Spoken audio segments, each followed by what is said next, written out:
याद रखना भक्तों, जीवन में किसी का कर्जा लेकर मत मरना। किसी का कर्जा लेकर मत मरना। किसी का 1 रुपए भी यदि आपने लिया है तो मेरी प्रार्थना है आपसे कि उसका 1 रुपए वापस कर दीजिएगा।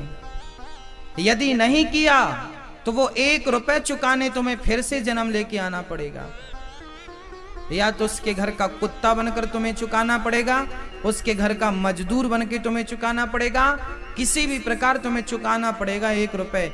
कई लोगों की नियत होती है, ले लेते हैं देते नहीं। याद रखना, किसी का 1 रुपए मत खाना। आपको लग रहा हमने खा लिया ना, हिसाब सारा ईश्वर के पास, चुकाना पड़ेगा। इस जन्म में नहीं, अगला जन्म, अगला जन्म नहीं और अगला जन्म, कर्मों का लेखा जोखा पूरा करना पड़ेगा। हरिश्चंद्र 1100 स्वर्ण मुद्राएं देकर ऋण से उऋण हो गए। अब हरिश्चंद्र कहां चले गए? बोले शमशान में, जहां मुर्दे जलते थे। चारों तरफ मुर्दे जल रहे हैं, लोग चीख रहे हैं, पुकार रहे हैं, रो रहे हैं, और हरिश्चंद्र वहां खड़े हैं। चिता की धुआं से शरीर बिल्कुल काला पड़ गया।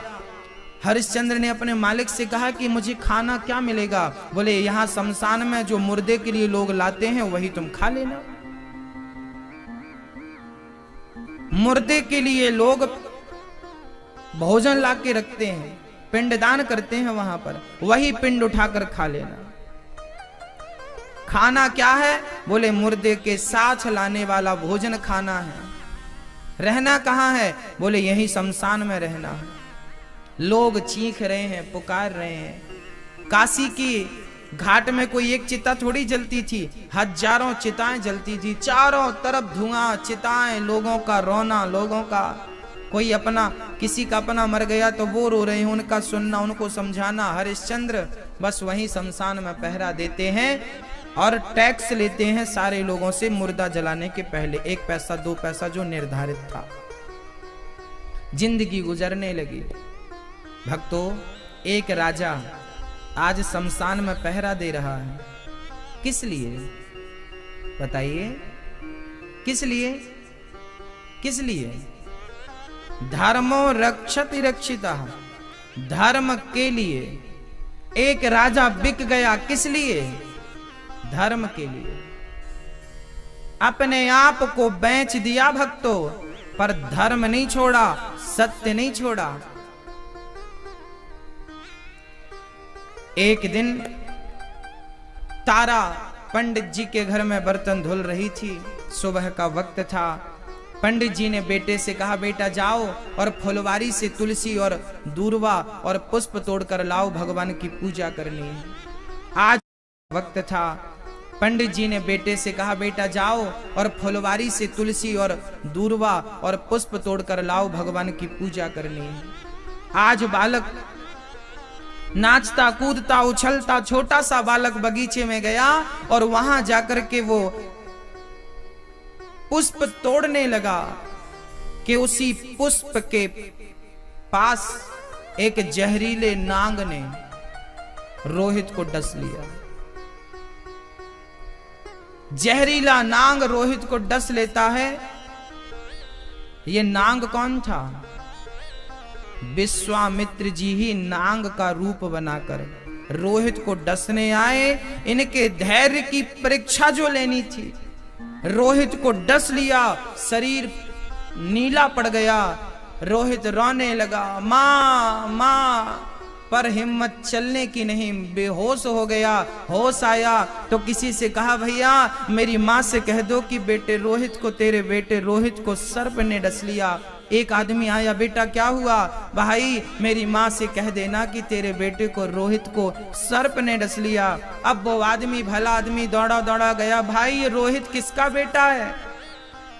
ये रोहित किसका पुत्र है? तब बर्तन धुलती हुई माँ बोली, महाराज मेरा बेटा है। क्या हुआ? तेरे बेटे को सांप ने डस लिया बगीचे में। दौड़ पड़ी माँ, पर माँ दौड़े, पंडित जी ने हाथ पकड़ लिया। कहाँ जा रही हो? बोले महाराज, महाराज मेरे बेटे को सर्प ने डस लिया। अच्छा, अच्छा बहाना बना रही हो, काम पूरा करो फिर जाना। पंडित जी ने अंदर किया, अभी बर्तन धो लो, पूजा की तैयारी करना है, आज हमारा अनुष्ठान है। अब पंडित जी ने बर्तन धुलाए, खड़े होकर जाना मत। पूरा दिन काम पे बिजी रखा। जिस माँ का बेटा मरा हो उस माँ को अपने बेटे से मिलने की भी इजाजत ना हो, क्या ये धर्म है? भक्तों, तारा सेवा करती रही, सुबह की शाम हो गई, रात्रि हो गई। पंडित पंडितानी को भोजन बनाकर खिलाया, पांव दबाकर दोनों को सुलाया। जब दोनों सो गए तब माँ अपने पुत्र से मिलने आधी रात को दौड़ पड़ी। मेरा बेटा रोहित, रोहित दौड़ कर गई और मरे हुए बेटे को देखा, पछाड़ खाकर गिर पड़ी, गोद में उठा लिया। बेटा, मैं टाइम से पहुंच गई होती तो शायद तेरी जान बच जाती, किसी वैद्य को दिखा देती, तू बच जाता। माँ गोद में लेकर रोने लगी, हे विधाता, क्या बिगाड़ा था मेरे लाल ने तेरा। विचार करने लगी। अब वो माँ बेटे के मरने पर रोए कि उस बेटे के अंतिम संस्कार की चिंता करे। बेटा मरा तो मां के पास उड़ाने के लिए कफन का टुकड़ा नहीं था। तब मां ने अपनी आधी साड़ी फाड़ दी और आधी साड़ी उड़ाकर बच्चे को गोद पर लेकर चली कि यहां रहेगा, पक्षी नोच कर खा जाएंगे, कम से कम बेटा का संस्कार तो कर दूं। मां बेटे को लेकर शमशान की ओर चल पड़ी। संयोग देखिए, उसी शमशान में जाकर पहुंच गई जिस शमशान में रोहित के पिता पहरा दे रहे थे, हरिश्चंद्र जी। तारा रोने लगी। अभी तो गांव में रो नहीं पाई, कहीं कोई जाग ना जाए, पंडित जी जाग ना जाए। अब शमशान में चीख पुकार कर रो रही है, बेटा रोहित, तू मुझे छोड़कर चला गया, तेरे पिता भी चले गए, तू भी चला गया। हे विधाता, हे गंगा मैया, मुझे अपनी गोद में धारण कर लो, मुझे भी मृत्यु दंड दे दो। जी कर क्या करूंगी, ऐसा जीवन किस काम का। बस रो रही थी, तभी हरिश्चंद्र आए और हरिश्चंद्र समझाने लगे, देवी, अभी हरिश्चंद्र को पता नहीं था कि ये मेरी पत्नी है और इन्हें भी पता नहीं था कि ये मेरे पति हैं। हरिश्चंद्र तो समझाने लगे, क्योंकि शमशान में लोग रोज आते थे ना, लोग रोते थे। समझाने लगे, देवी क्या हुआ? महाराज, मेरे पुत्र को सांप ने, सर्प ने डस लिया। हरिश्चंद्र समझाने लगे, देवी रोना मत, विधि के विधान को कोई मैट नहीं सकता, जो होना है वो होके रहेगा, तुम रो मत।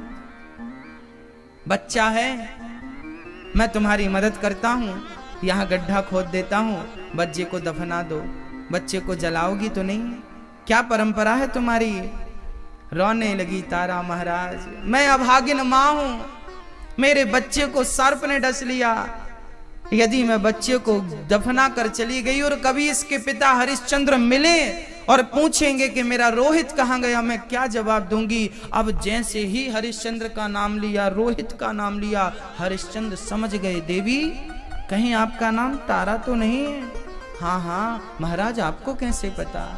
अब तारा ने जब मुंह देखा तो समझते देर नहीं लगी कि ये मेरे पति, अब बेटा मरा है, भूल गई रानी, और मेरे पति की ये दुर्दशा एक बड़े राजा को आज शमशान में पहरा देते देखा। अब तो तारा के जीवन में ऐसा दुख का पहाड़ टूटा, छाती पीट पीट कर रोने लगी, महाराज आपकी ये दुर्दशा। तारा से लिपट गए, तारा लिपट गई अपने पति से, दोनों का मिलन हुआ, दोनों रोने लगे।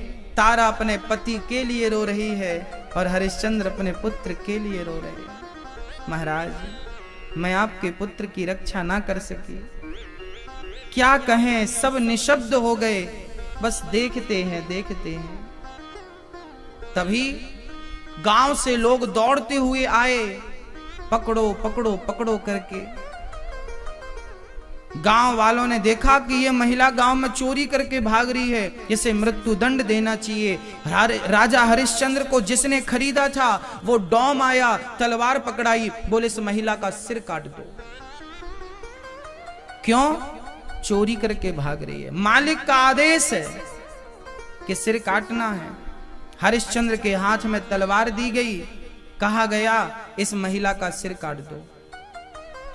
अब मालिक कह रहा है मैं बिका हुआ हूं, आपने मुझे खरीद लिया है, तो जो आप कहेंगे आपकी आज्ञा का पालन करना ही मेरा धर्म होगा। हरिश्चंद्र ने तलवार उठाई और अपने पत्नी के सिर पर जो तलवार मारना चाहा। अब तो विधाता भी रो पड़ा भक्तों, अब तो विधि भी रो पड़ा और भगवान प्रकट हो गए। बस हरिश्चंद्र, हो गई तुम्हारी परीक्षा। तुमने अपने धैर्य की, अपने सत्य की जो परीक्षा दी है, ना भूतो ना भविष्यति, प्रकट हो गए भगवान। मरा हुआ बेटा भगवान ने कृपा की दृष्टि डाली, रोहित जिंदा हो गया। वो पंडित जी कोई और नहीं जिन्होंने तारा को खरीदा था, विश्वामित्र ही पंडित जी के रूप में थे। वो डोम कोई और नहीं, स्वयं विश्वामित्र जी ही डोम बन के राजा हरिश्चंद्र को खरीदे थे। राजा हरिश्चंद्र चरणों में गिर पड़े, प्रभु ये क्या था? तेरी परीक्षा थी। हरिश्चंद्र चरणों में गिर पड़े, प्रभु ये मेरी परीक्षा थी, मुझे इस बात का दुख नहीं है। क्या आपको मुझ पे भरोसा नहीं था जो आपको परीक्षा लेनी पड़ी? भगवान की आंखों में आंसू आ गए। हरिश्चंद्र, मुझे पूरा विश्वास था, पर मैं कहता कि मेरा भक्त सत्यवादी है तो कौन मानता।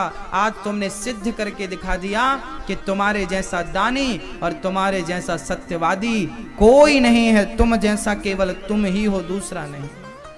बस